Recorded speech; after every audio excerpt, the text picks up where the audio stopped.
Hello everyone! So in today's video ay magpapakain na naman tayo ng mga alagang manok. At ang ibibida natin sa araw na ito ay ang aratilis. Mangunguha tayo ng bunga nito at ipapakain sa ating mga alaga.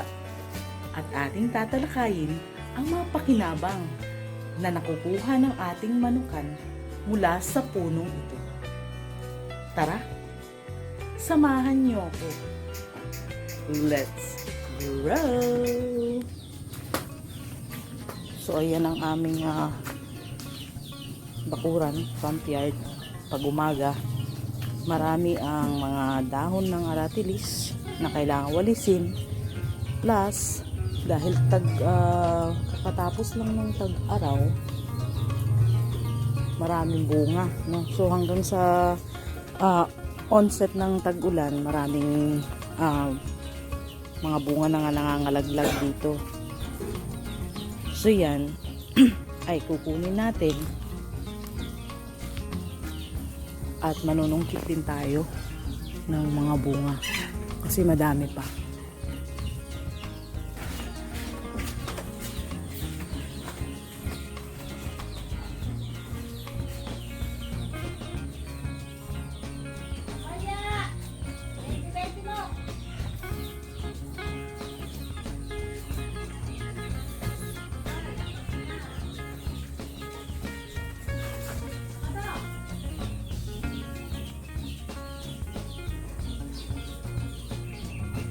Ayan ang ating mga nakuha mula sa mga nangalaglag sa lupa. So, ang next naman natin gagawin ay manunungkit tayo.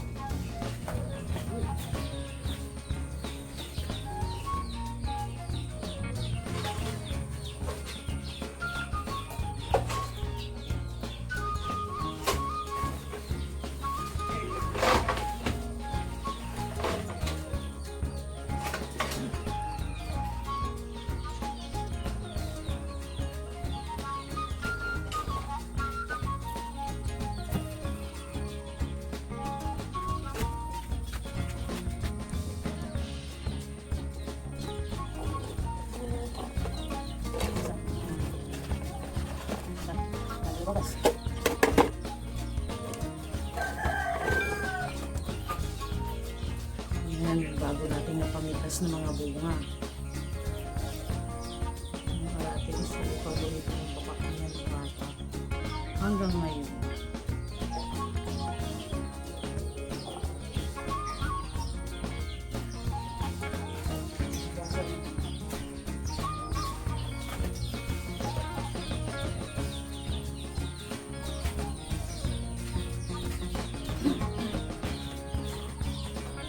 So, ito yung ipapakain natin sa mga manok.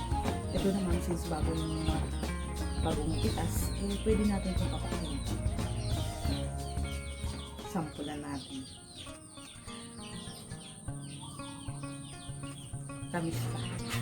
Kasi pala pagka ang aratilis ay naulanan na, tumatabang yan. Pero ito, kahit paano, tamis pa naman.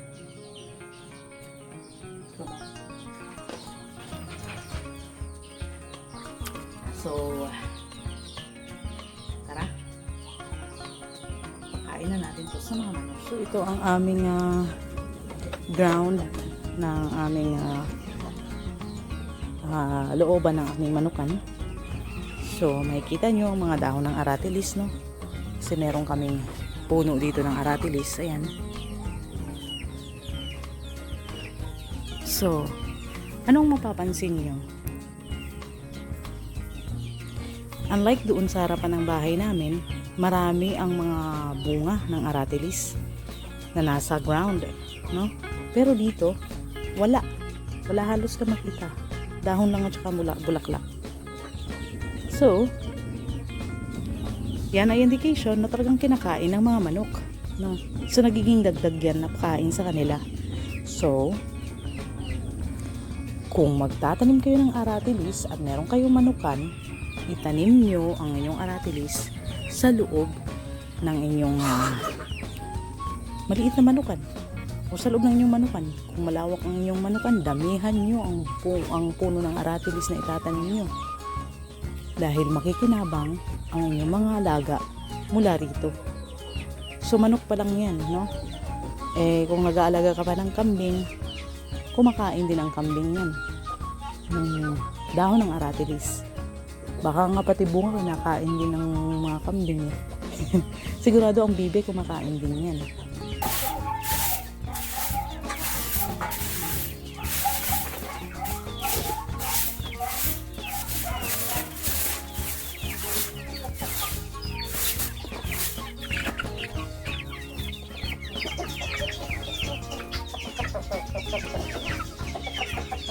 Ayan, so ito na guys ang ating mga manok.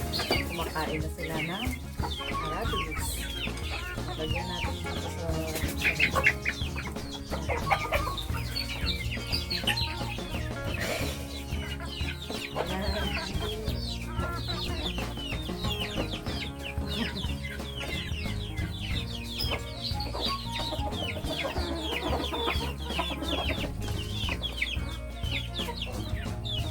titira ko para dun sa ating mga nakakulong na sisi.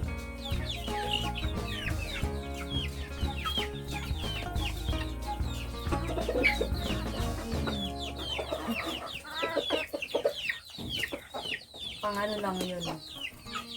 Ano tawag dun?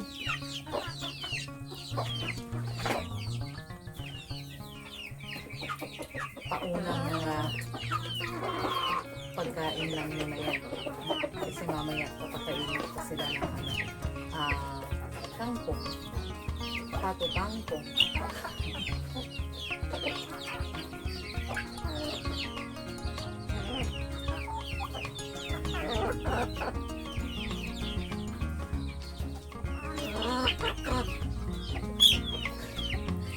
Gusto pa nila. Ayun na, ubos na. Saglit lang, ubos. Sige, ito pa. Yan, yan na. Ito na, binibigyan na nga kita para yan.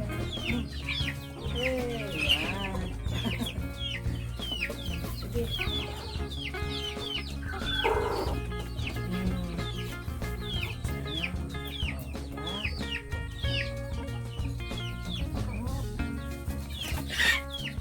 So ano nga ba ang mga benefisyong nakukuha ng aming manukan mula sa aratilis? Okay. So, napakaraming benepisyo siyempre direkta para sa tao.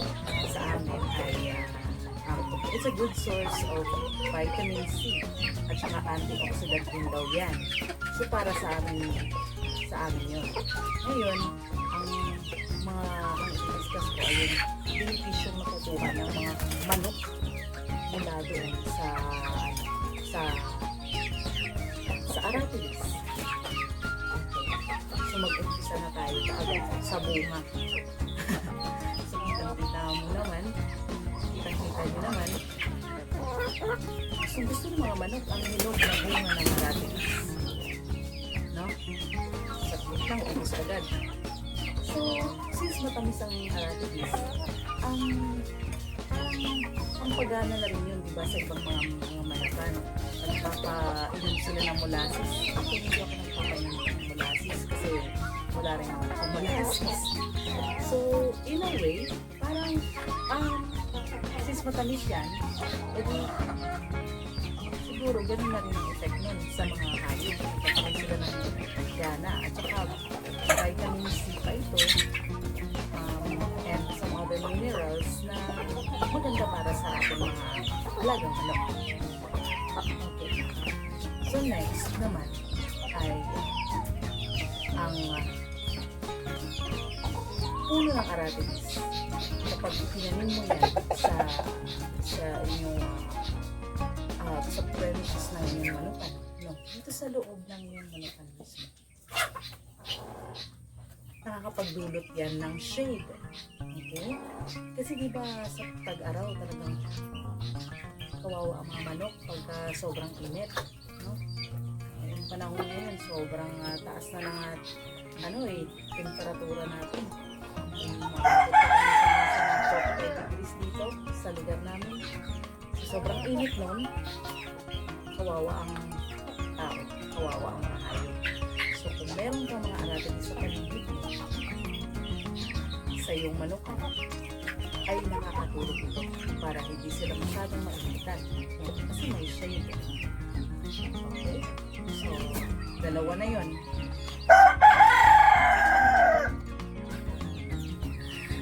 Okay, pangatlo. Kapag ang dahon ng aratilis ay ay nangangalaglag na. No? Siyempre, hahalo yan dyan sa ground. On the process na nabubulok yan, ay naandyan ang mga insekto. No? Nanginginain din ang insekto sa mga dahon na yan.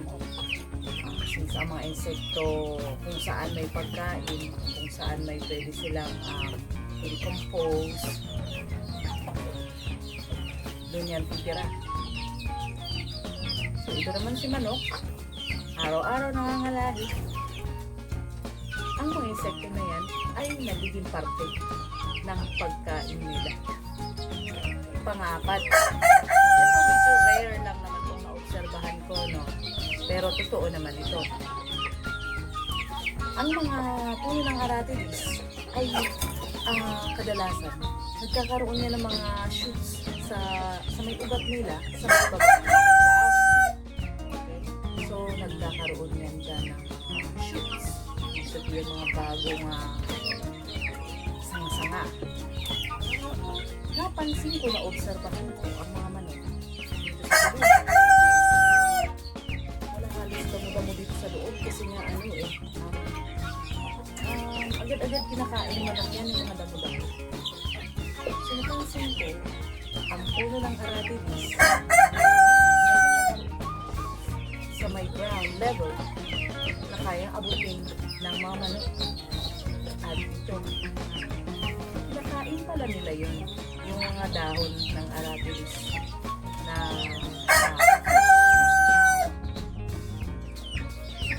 so pang-apat, yun ang pang-apat na benepisyo na mabuha ng mga manok. So hindi ka na masyadong nag-worry na hindi naman sila nakakain ng mga damo-damo sa labas dahil nakakulong lang sila dito sa maliit naming manukan dahil naandyan ang aratilis. Nakakatuka-tuka sila ng mga fresh na dahon. Yun ang apat na benepisyong direktang napapakinabangan ng mga manok mula sa aratilis.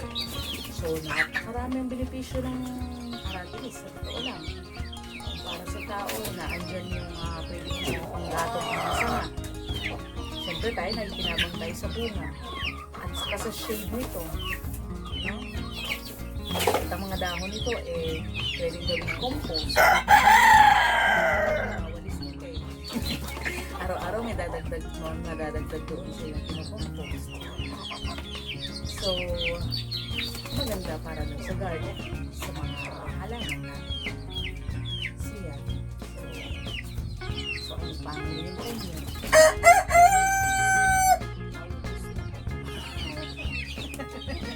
Ibibigay ko dapat dun sa mga sisiw. Wala. Naubusan na sila. So namimitas na lang ako ng mga aratilis para dun sa mga sisiw. Para makatikim naman din sila.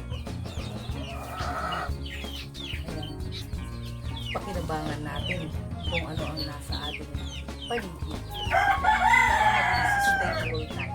Hindi tayo masyadong magastos. Kaya magtanim na kayo. Kung meron kayo mga manukan, tanim kayo at sa puno sa bahay. Nakikita niyo yung mga benepisyo makukuha mula dito. So, that's it for now. Maraming salamat sa inyong walang sawang pagsuporta sa aming maliit na channel. Sana ay may natutunan na naman kayo mula sa ating video sa araw na ito.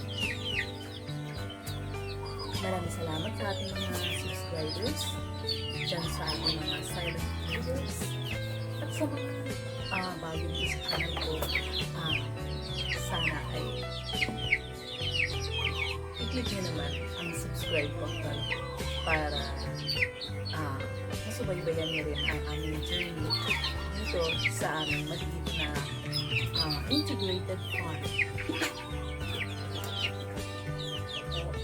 Please don't forget to like and share this video, and